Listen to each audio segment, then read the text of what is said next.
Hello, this is Jaxie from Jaxie of All Trades on CR4, presenting on how to make a 555 timer with a blinking LED. Before launching yourself into any circuit building project, it is a good idea to familiarize yourself with the components and the schematic.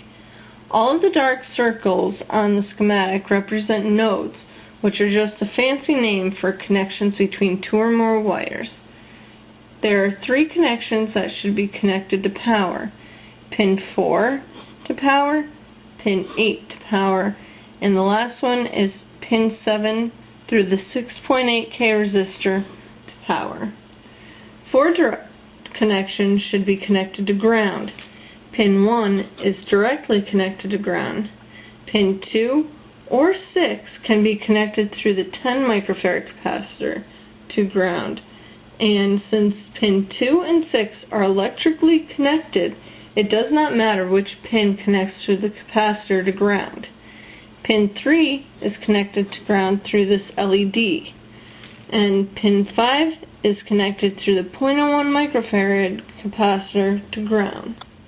The first thing you're going to do to build this project is insert the 555 timer.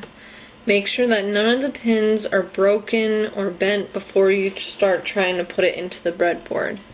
And when you put it in, make sure that the pins line up and you just push it in. It might take a little wiggling at first. Some of them get really finicky, but you want to make sure that it goes over this little trench in the middle of the breadboard. And also, if you've noticed, I've put it kind of toward the bottom. There's a reason for this. I've made this circuit so many times that it's just better if I put it down here, because I'm going to put the potentiometer up there where it's not going to interfere with each other. The next thing I'm going to want to do is put the ground connections into the board. And for this, it's just as simple as pin 1 on the board going to ground. I have this side going to ground and this side going to power. That way, it's just easier to just plug in the battery. Also, we notice that pin 8 goes to power, and also pin 4. I've cut all these wires ahead of time so that it's faster for me to do it this way.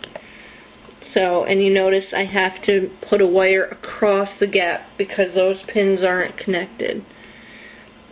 And just squeeze that one in there, and there you go. There's all the power and ground connections. Now the next thing I'm going to want to do is do the indirect connections. These are the ones like where pin 2 goes through the capacitor to ground. And if you can see, I have an electrolytic. It's got the negative side. You probably can't see it too well, but electrolytics have a gray band, which you have to make sure go directly to ground. The other pin is going to be pin 3 going through the LED to ground, and what you want to make sure is that the flat side, in this case it's right here, you'll notice it's flat and smooth. If you go through one that's rounded, there's like a little ridge to it. So make sure you find the one, you can either eyeball it or feel it, it doesn't matter. And make sure that the flat side also goes to ground, like so. The other thing that is also going to ground is a 0.01 microfarad capacitor, but it goes through pin 5 to ground. And this, I'm just going to take pin 5 to any row on my board. I'm skipping one because I'm going to want to have the pin that connects pin 2 to pin 6 running along this one, so I'm just skipping to this one. And I'm just going to add the ground connections like so, all the way to ground. Nope, I did it again. I went across the little chasm that's there, and that's very important so that it's going to end up lighting. The other connection that's an indirect connection to either power or ground is the 6.8 kilo ohm resistor connecting from pin 7 to power. And then we got like so. Remember that when you count the pins on the chip, you go from top to bottom on this side, so 1, 2, 3, 4, and on this side you go from bottom to top, 5, 6, 7, 8. Try not to confuse those, as you might burn the chip if you make too many mistakes. Now I'm going to want to do the pin 2 to pin 6.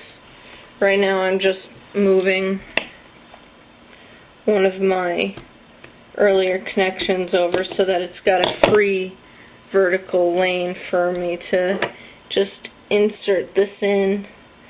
The closer the wires are to your board, the less hassle they'll be in the end,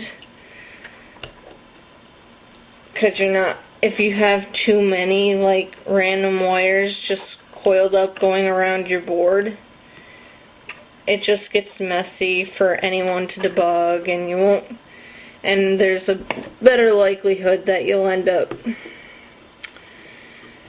not having it work because of something, and something might get torn out. So it's just better off just to do it right the first time. And I'm now connecting to pin 6, maybe. Okay, there we go. So now we have most of the connections. The only connection that we're missing is the potentiometer. Now, I have two that are the same length, and I'm just going to, two wires that are the same length, sorry. And I'm just going to insert them in to pin 6 and pin 7, attaching anywhere else on the board. If you notice, they're cascading, which is this one goes to this row and this one goes to this row. And now I'm going to add the potentiometer. It doesn't matter which one goes to which, as long as one goes to the middle and one goes to the end. In the schematic, you'll notice that there's a connection going from an outer pin to the middle pin. You can do that. It doesn't matter. It's just there for schematic's sake, but it's not necessary in this. So it's all built now, so all we have to do is connect it to power. And there's the ground. Notice I have a 9-volt battery with the 9-volt battery clip on it, holder, whatever. And my leads are too short, which can be a problem. Now, if you notice, it's kind of blinking. It's blinking really fast. So I'm going to try turning the potentiometer. Now it's blinking so fast that it doesn't seem to have any off time. A way to fix this, I have also a 100K. So I encourage anyone making these projects to try different potentiometer values. And look at that. Look at how fast it blinks, and then blinks really, really slow.